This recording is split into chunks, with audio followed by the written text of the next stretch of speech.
E isso vai até hoje.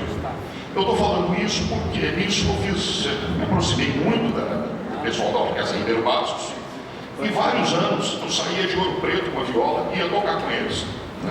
Eu não tenho formação religiosa nenhuma, aliás, na casa do meu avô ele era muito antirreligioso, e a família toda era de origem protestante. Meu avô foi metodista, meu pai é americano, enfim, a própria relação da família, minha mãe e minha tia se casaram com americanos, vem dessa formação protestante. Mas eu comecei a ficar fascinado com a liturgia antiga católica, principalmente com a música sacra e depois com a arte sacra, tudo que era ligado a esse universo que eu vim a aprender depois, que se desenvolve com a chamada Contra-Reforma. Para muitos historiadores, o barroco seria a arte da Contra-Reforma, uma maneira que a religião católica vê de se contrapor a uma liturgia muito inclusiva do luteranismo, porque na liturgia, na parte musical da liturgia luterana, a congregação, ou seja, participa também, canta junto. Nas celebrações católicas, não. Então eu comecei a me envolver com isso, já trabalhando em Ouro Preto. Eu fiz cursos ligados à área, os cursos de especialização em arte e cultura barroca, e nós recebíamos pessoal da Biblioteca Nacional do Rio, que davam palestras sobre preservação de papel, como identificar uma série de coisas. Eu desenvolvi com isso uma habilidade, inclusive, de poder estabelecer uma série de coisas a partir de um manuscrito musical. Ou seja, um manuscrito incompleto, você pegava uma página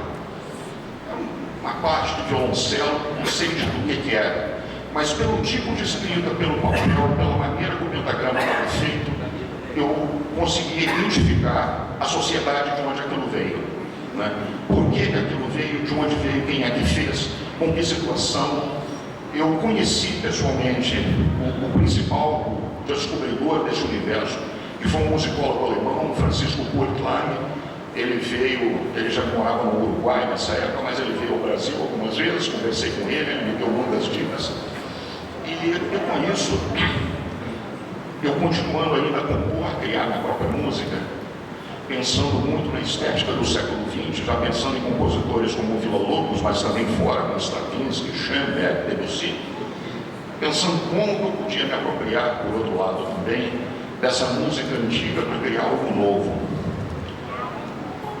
Sempre, como eu estava fora da academia, eu tinha um pensamento livre, não tinha muita gente para me dizer que não dava para fazer isso, que não era possível.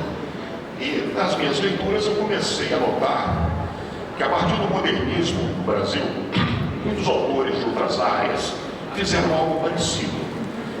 Quando eu li o Glauber Rocha no Cinema Novo, pegava muito do barroco e ele admitia isso, que ele pensava em Gregório de Matos, muitas vezes para construir um roteiro de filme. Mais tarde conheci Haroldo de Campos, o poeta concreto, e cheguei a ter muita amizade com ele. O Haroldo pensava da mesma forma, de aprofundar nos escritos dos mais antigos poetas, escritores e várias narrativas, para construir algo moderno, e por último, na arquitetura. Uma vez eu li um artigo onde Niemeyer dava uma entrevista dizendo que ele teve a ideia do Palácio da Alvorada olhando o mercado de Diamantina. Eu dei um jeito de ir a Diamantina, que é um pouco mais afastada, mais para o norte, e ver o mercado municipal e entender. Quando eu cheguei lá, eu olhei para o mercado, não consegui ver, até que depois de uma ou duas cachaças eu percebi, ele era de cabeça para baixo. O Niemeyer virou o mercado de cabeça para baixo e viu ali o Palácio da Alvorada. Aí ele só começou a estilizar. Então, partindo dessas ideias, eu comecei também a elaborar uma série de pontos na minha música. Eu escrevi em 85 uma sonata para violino e piano, todo o nome de Alumínio Sonata, porque eu estava em Ouro Preto e a principal fonte de renda e de trabalho em Ouro Preto era o CAN, Alumínio do Canadá. Aluminum Canadian. E a presença da Alcan era muito controversa na cidade. Gerava uma poluição, soltava um tipo de óxido no ar que era corrosivo para as estátuas e para todos os objetos de pedra-sabão. Então, eu lembrei que um compositor inglês no século XVII, o Henry Purcell, escreveu umas golden sonatas, né, sonatas de ouro, douradas. Eu falei, não, vai ser aluminum sonata. Eu coloquei alumínio mais da escrita britânica. E parti do modelo de uma sonata, um compositor português muito pouco conhecido, que me chegou às mãos, Xavier Batista, Francisco Xavier Batista, que tinha, sobreviveu uma sonata dele para cravo com violino obrigado. Eu observei o modelo dessa sonata e construí uma obra.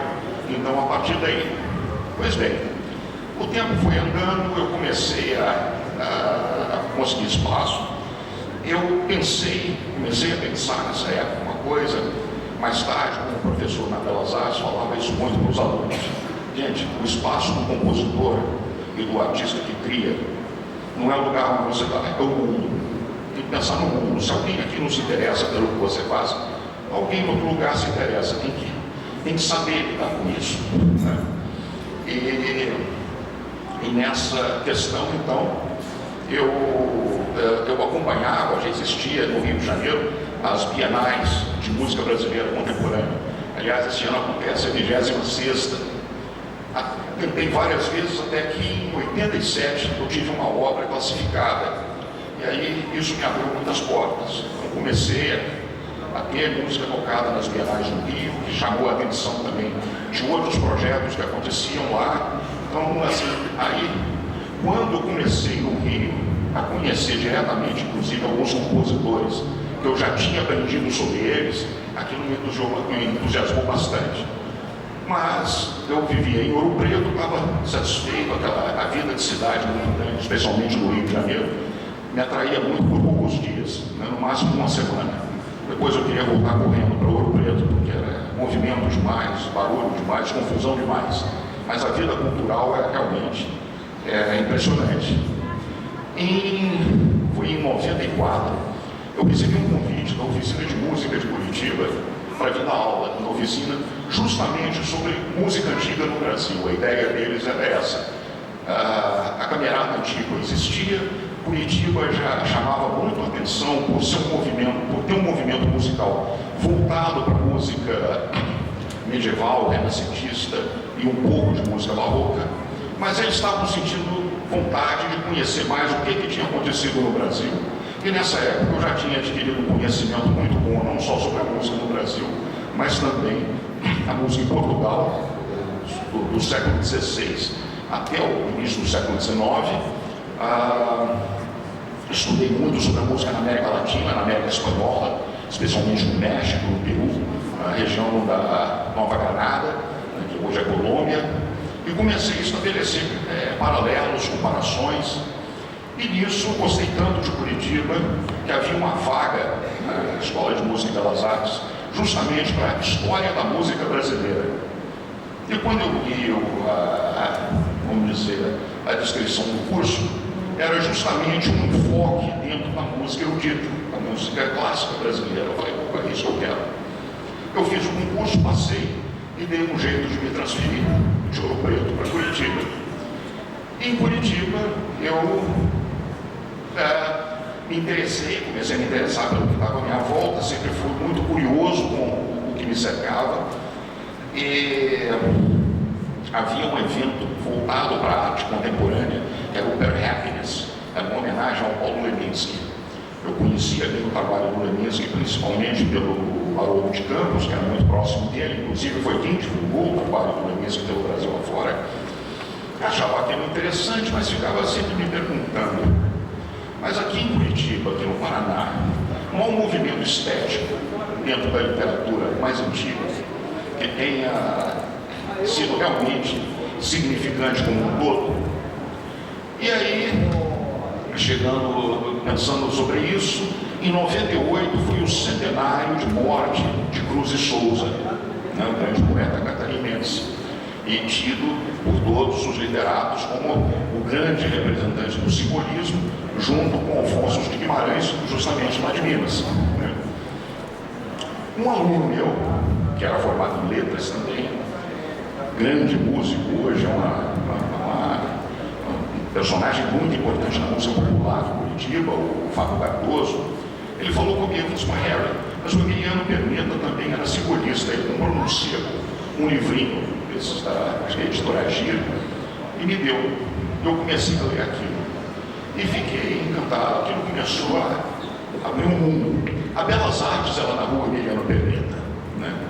Aí eu comentei com um professor amigo meu da USP, professor de literatura, Murilo Marcondes de Moura.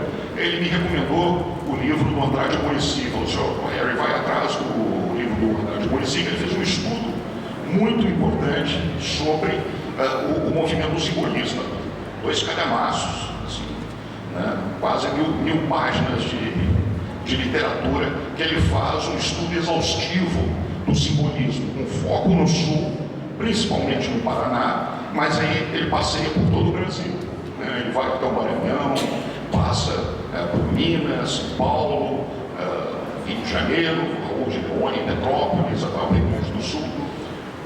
E aí eu, estudando muito aquilo, eu entrei numa fase totalmente mergulhada no simbolismo. E aí o que eu achava ótimo, porque eu sempre gostei muito de andar a pé, eu andava pela cidade e começava a ver nomes de poetas, simbolistas pelas ruas. Comecei a estudar alemão no Instituto Goethe, que era na rua Reinaldino S. de Quadros. Aí eu falei, aquele S de Scharfenberg. Reinaldino Scharfenberg de Quadros, ele foi um poeta simbolista. O Andrade Muricy fala dele. E eu comecei a buscar ambientes. Eu que nunca fui muito de acordar cedo, porque sempre gostei de trabalhar até muito tarde, comecei a acordar cedo para ver a neblina mais intensa, e a neblina começando a se desfazer em algumas praças, para sentir um pouco desse ambiente do simbolismo, e comecei a ter ideias musicais em cima disso. E aí chegamos no tema aqui. O simbolismo na poesia, só para reavivar, é um movimento que surge no final do século XIX. Para um dos autores, o início está marcado com a apresentação das óperas de Wagner em Paris, principalmente do Agnello di Belluno. Charles Baudelaire, que era, a gente conhece ali, era um crítico literário, escrevia para os jornais, ele fica fascinado com aquele universo proposto por Wagner, que não só fazia música, ele escrevia também os textos, os libretos eram todos dele.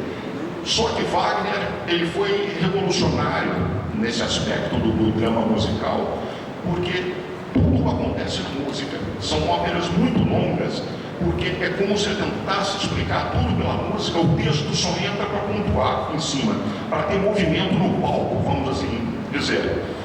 E isso daí foi uma revolução em todos os sentidos.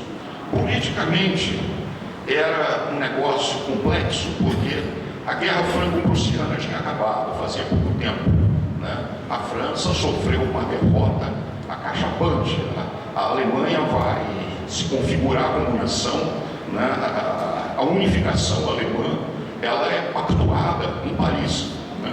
A cidade derrotada e ocupada simbolicamente, os reis e representantes das terras alemãs, eles vão ali assinar esse pacto do novo Império Alemão. E o movimento simbolista, ele começa na França, mas ele acaba chegando também nos países de língua alemã, mais na Áustria do que na Alemanha, como o Stefan Georg, vai até a Rússia, alguns autores russos muito importantes, e é uma linguagem que busca muito o artifício, ou seja, a descrição do cenário é mais importante do que os personagens. Os personagens às vezes são difusos, não se sabe muito bem do que estão falando ali. Se é uma pessoa, se é um animal, se é um objeto, a sombra se mistura com o todo, mas assim, o entorno é sempre o que importa mais. Bom, aí a relação disso com o Brasil. Há um diplomata e compositor paranaense, né, o Brasílio Tibério da Cunha.